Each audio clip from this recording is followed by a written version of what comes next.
Dear students, आज का ये टॉपिक बहुत ही इम्पोर्टेंट है क्योंकि इसमें हम कुछ टिप्स के बारे में बात करेंगे कि जिनको अगर आप फॉलो करते हैं तो आप अकाउंटिंग के पेपर में 100% मार्क्स ले सकते हैं। कुछ स्टूडेंट्स अपने पेपर को 100% प्रिपेयर कर भी लेते हैं, लेकिन वो अपने पेपर में अपनी एक्सपेक्टेशन के मुताबिक मार्क्स नहीं ले पाते क्योंकि वो इन टिप्स को फॉलो नहीं करते। तो मैं आपको एक सीक्वेंस से वो स्टेप्स जो है बताता जाऊंगा, पेपर को स्टार्ट करने से लेकर पेपर के एंड होने तक। ठीक है, तो फर्स्ट वन है हमारे पास, जो अब मैं आपको सजेस्ट भी करूंगा कि आपने पेपर से पहले कुछ दिन पहले आप कर लें। पास्ट पेपर्स ऑफ 5 ईयर्स आपने ले लेने हैं और उनको आपने रीड आउट कर लेना है। इससे आपको दो फायदे होंगे। नंबर 1, आपकी 50% स्ट्रेस जो है वो कम हो जाएगी। ठीक है, क्योंकि जब आप उसको रीड आउट करेंगे तो आपको आइडिया हो जाएगा कि आपने पेपर को कितने परसेंट तक प्रिपेयर किया हुआ है। और नंबर 2, जो आपको मेन एडवांटेज होगा उसका वो ये है कि आपको एक आइडिया हो जाएगा कि आपके पेपर का पैटर्न किस किस्म का होता है। आपको ये पता चल जाता है कि आपके पेपर में क्वेश्चन किस किस्म के आते हैं। ठीक है, तो पास्ट पेपर्स में आपको सजेस्ट करूंगा कि आपने पास्ट पेपर्स ले लेने हैं।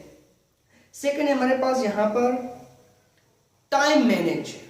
आपके पास पे एक क्वेश्चन को सॉल्व करने के लिए 30 to 35 मिनट्स होते हैं जिसमें आप एक क्वेश्चन को सॉल्व करते हैं।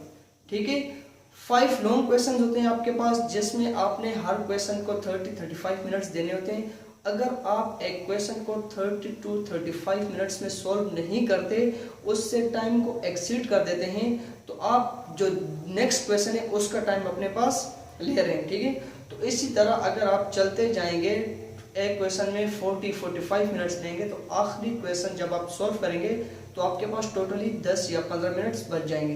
तो इट डिपेंड्स अपॉन यू कि आप कितने फास्ट हो, कितनी जल्दी एक क्वेश्चन को आप सॉल्व कर रहे हो। तो मैं आपको सजेस्ट करूंगा कि आपको जो क्वेश्चन अच्छी तरह आता है आपने उसको पहले सॉल्व करना है। हम बचपन से सुनते आ रहे हैं कि जो भी क्वेश्चन आपको अच्छी तरह आता हो उसको आपने पहले सॉल्व करना है, और जो आपको लगता है कि आपको टफ टाइम दे सकता है तो आपने उसको बाद में सॉल्व करना है। अकाउंटिंग के पेपर में इसका आपको फायदा क्या होगा? देखिए, एक क्वेश्चन है जो आपको अच्छी तरह आ रहा है, उसको अगर आप सॉल्व करने लग जाते हो और आपको लगता है कि आप उसको 15 या 20 मिनट्स में सॉल्व कर दोगे, ठीक है, तो इट मीन्स कि इस क्वेश्चन में आपके पास 10 to 15 मिनट्स बच गए। नेक्स्ट क्वेश्चन आप सॉल्व करोगे उसमें भी आप 20 to 25 मिनट्स में उस क्वेश्चन को सॉल्व कर लेते हो, उसमें भी आपके पास 5-10 मिनट्स बच गए। अगर आप 3 या 4 क्वेश्चन इसी तरह सॉल्व करते हैं तो आपके पास ऑलमोस्ट 45 मिनट्स जो है वो बच जाते हैं। तो जो क्वेश्चन आपको टफ टाइम दे रहा है तो उसको आप सॉल्व करने में आसान होंगे। तो टाइम मैनेज करना है आपने। अकाउंटिंग के स्टूडेंट्स या कॉमर्स के जो भी स्टूडेंट्स हैं, आपने टाइम मैनेज जरूर करना है। अगर आप टाइम मैनेज नहीं कर सकते तो आपको जितना भी अच्छा क्वेश्चन आ रहा हो, जितना भी आप पेपर को अच्छी तरह सॉल्व करना जानते हो, आप उसको सॉल्व नहीं कर सकते। अगर आपने टाइम मैनेज करने सीख लिया तो इट मीन्स कि आपने 50% अपना पेपर सॉल्व कर दिया। नेक्स्ट है हमारे पास यहाँ पर new page for new question. आपकी प्रेजेंटेशन बहुत ज्यादा मैटर करती है। ठीक है, अगर आप एक ही पेज पर एक क्वेश्चन को कर रहे हैं, जैसे हमारे पास एग्जांपल ले लें कि बैंक रिकॉन्सिलिएशन स्टेटमेंट का एक क्वेश्चन है जो छोटा सा होता है, उसी के नीचे आप दूसरा एक क्वेश्चन स्टार्ट कर दें तो इसका इंप्रेशन एग्जामिनर पर बहुत बुरा पड़ता है। तो आपने करना क्या है कि एक क्वेश्चन को एक पेपर पर ही करना है, एक पेज पर ही करना है, और जो दूसरा क्वेश्चन होगा उसको आपने दूसरे पेज पर करना है। तो इसकी जो आपकी पेपर की प्रेजेंटेशन होगी उसका इंप्रेशन एग्जामिनर पर बहुत अच्छा पड़ेगा। तो आपने ये फॉलो करना है कि एक पेज पर एक क्वेश्चन, दूसरे पेज पर दूसरा क्वेश्चन। नेक्स्ट है हमारे पास यहाँ पर वर्किंग नोट्स। अक्सर स्टूडेंट्स जो गलती करते हैं वो ये करते हैं कि जो क्वेश्चन कर रहे होते हैं उसी के नीचे वर्किंग नोट्स करना स्टार्ट कर देते हैं। तो इससे एक तो प्रेजेंटेशन बुरी हो जाती है, दूसरी बात यह है कि उसमें वर्किंग नोट्स जो आपका रफ होता है वो और क्वेश्चन आपस में मिक्स अप हो जाते हैं, तो जिसकी वजह से आपको आपका जो एग्जामिनर है वो आपके मार्क्स डिडक्ट कर लेता है। तो करना क्या है आपने, अगर आपको लगता है, जैसे हमारे पास होता है फाइनल अकाउंट का एक क्वेश्चन जिसमें हम trading account, profit and loss account and balance sheet बनाते हैं, तो हमको पेपर देख के हमें आइडिया हो जाता है कि ये हमारा ये क्वेश्चन कितने पेजेस पर आएगा।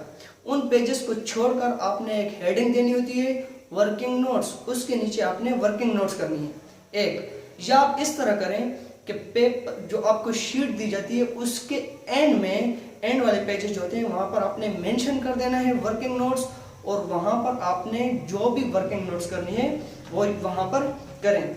तो वर्किंग नोट्स आपने क्वेश्चंस के दरमियान हरगिज नहीं करनी, ठीक है। और जहां पर भी वर्किंग नोट्स करें वहां पर आपने बाकायदा मेंशन करना है वर्किंग नोट्स, ताकि एग्जामिनर को पता चल जाए कि वहां पर कोई गलती भी हो तो वो उसको चेक नहीं करेगा, वो आपके क्वेश्चन को चेक करेगा। नेक्स्ट जो मोस्ट इंपॉर्टेंट चीज है हमारे पास, परफॉर्मा, या उसको हम कह लें कि फॉर्मेट।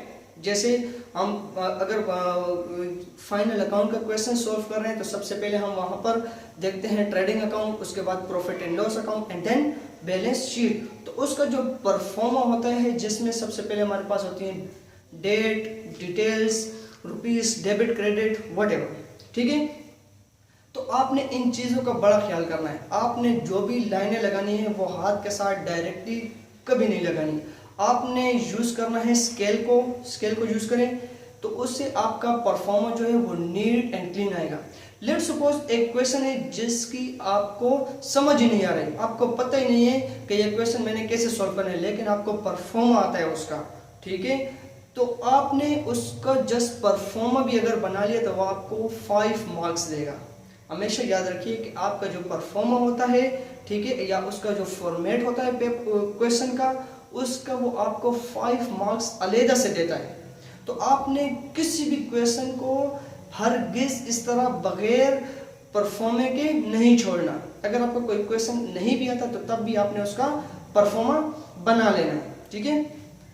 नेक्स्ट हमारे पास जो है वो है कटिंग करना। अक्सर स्टूडेंट्स अगर कोई गलती हो जाती है तो वो उसकी कटिंग कर देते हैं। हमेशा याद रखिए कि आपका जो पेपर होता है वो पेपर चेक्स करने वाली मशीनों के पास जाते हैं, ठीक है। जो भी एग्जामिनर होते हैं वो टिक लगाते जाते हैं और आपका क्वेश्चन जो है वो चेक करते हैं। जब वो आपकी कटिंग देख लें तो उसकी नज़र वहाँ पर स्टक हो जाती है, ठीक है। तो आपने पेपर में कटिंग हरगिज नहीं करनी, ठीक है। दूसरी चीज़, कोई भी क्वेश्चन आपने सोल्व करना है, आपने उसकी नरेशन लिखनी है। लेट्स सपोज हम जर्नल एंट्रीज का क्वेश्चन अगर सोल्व कर रहे हैं तो उसके एंड में जो उसकी एंट्री की जो डिटेल होती है, उसकी एक्सप्लेनेशन जो होती है, उसकी आपने नरेशन लाजमी लिखनी है। हर क्वेश्चन की आपने उसकी नरेशन लाजमी लिखनी है। तो अगर आपने इन टिप्स को फॉलो किए तो मैं आपको 100% गारंटी के साथ कहता हूँ कि आपके मार्क्स आपकी एक्सपेक्टेशन के मुताबिक आएंगे।